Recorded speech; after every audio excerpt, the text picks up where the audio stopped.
तो ढोंग रचाओ, जायज़ है कि नाजायज़, हराम है कि हलाल, ढेरी मसले हैं, मसले बताए जाएंगे तुमको। तो दोस्तों, बुजुर्गों और भाइयों, आपसे गुजारिश है कि इन हुफ़्फ़ाज़ की, इन उलमा की, इन मदारिस की आप कद्र करें। अल्लाह ने आपको शऊर बख्शा और यहाँ आए और इस खूबसूरत प्रोग्राम में शिरकत की, बड़ी सआदतमंदी की बात है, बहुत बड़ी सआदतमंदी की बात है। तो मैं कह रहा था, फस्तक़िम, इस्तिक़ामत के साथ दीन पे जीने और मरने का अहद कीजिए और अज़्म कीजिए और इरादा कीजिए और कोशिश कीजिए, दाएँ बाएँ देखे बगैर। अब तो घोड़ा नहीं चल रहा है। पिछले ज़माने में जब घोड़ा गाड़ी होती थी, हम लोग तो बैठे हैं घोड़ा गाड़ी पे, आप लोग भी बैठे होंगे, तो आँख के सामने में 2 पट्टी बांध दी जाती थी, बांधते थे, दोनों आँख के सामने में 2 पट्टी बांध दी जाती थी।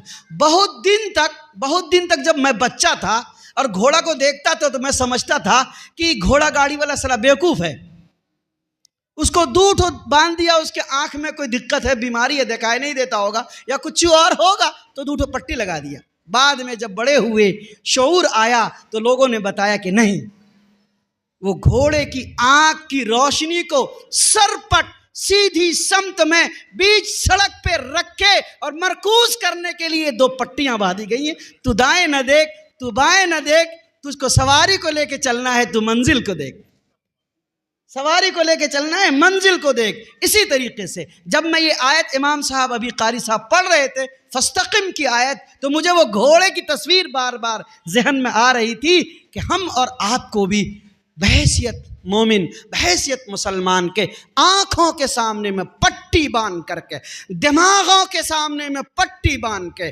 दुनिया के फवाहिश व मुनकरात के सामने में रोड़े खड़ा करके कौम लूटे, समाज लूटे, बीवी हो, माँ हो, बहन हो, खानदान हो, मुआशरा हो, बहनोई हो, साला हो, समाज के असर और रसूख वाले लोग हों, कोई भी हों, अगर इफरात और तफरीत पे आए तो आप बरजस्ता कहिए कि ये नाजायज है, इस काम में मैं आपके साथ शिरकत नहीं करूंगा। डरिए मत, ये नाराज और वो नाराज।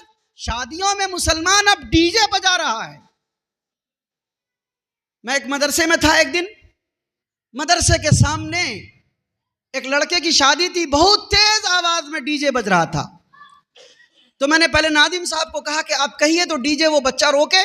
नादिम साहब ने बच्चे को भेजा, तो लड़के ने बरजस्ता कह दिया कि हम बंद नहीं करेंगे।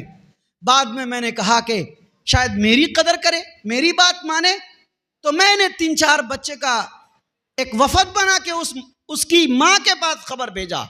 तो माँ सिफारिश करके बच्चे के पास गई कि बेटा, मुफ्ती साहब वहाँ बैठे हैं, तुमको खबर भेजा है कि तुम डीजे मत बजाओ। नौजवान ने बरजस्ता कहा कि मुफ्ती रहे कि उफ्ती रहे कि सुफ्ती रहे, हमको फर्क नहीं पड़ता है, टाका हम अपना खर्चा कर रहे हैं कि मौलवी मुफ्ती का खर्चा कर रहे हैं। इसी साल की बात है ये। अब बताइए, दिल मेरा फट के रह गया। मुफ्ती रहे कि खपती रहे, उससे फर्क नहीं पड़ता, हम अपना टका खर्चा कर रहे हैं, हम अपना डीजे बजा रहे हैं। तू डीजे बजा, तुझको मुफ्ती और मौलवी की जरूरत नहीं है। तो अगर मुझे इजाजत मिले ऐसे नौजवान के बारे में मरने के बाद अगर मुझे मौका मिले तो मैं कहूंगा, तेरा जनाजा तेरा बाप पढ़ाए, हम नहीं पढ़ाएंगे। तुझको मट्टी तेरा कुंबा दे, कौम नहीं दे मट्टी। क्यों हम जाएंगे तुम्हारे जनाजे में? क्यों जाएंगे हम तुम्हारे ताबूत को हाथ देने के लिए? क्यों तुम्हें हम तदफीन करेंगे? क्यों तुम्हें हम कफनाएंगे? क्यों खुशबू में बसाएंगे? क्यों लोबान लगाएंगे? क्यों तुम्हें 3 लब मट्टी डालेंगे? तुमको मौलवी की जरूरत नहीं, तुमको मुफ्ती की जरूरत नहीं, तुमको हाफिज और कारी और मुअल्लिम की और मदरसे और मस्जिद की जरूरत नहीं, तो इनको भी तुम्हारी जरूरत नहीं। इसलिए नौजवानों, आप भी तय करो, डीजे, बारात, बेहुदा रस्मों से पाक करने की कोशिश करो।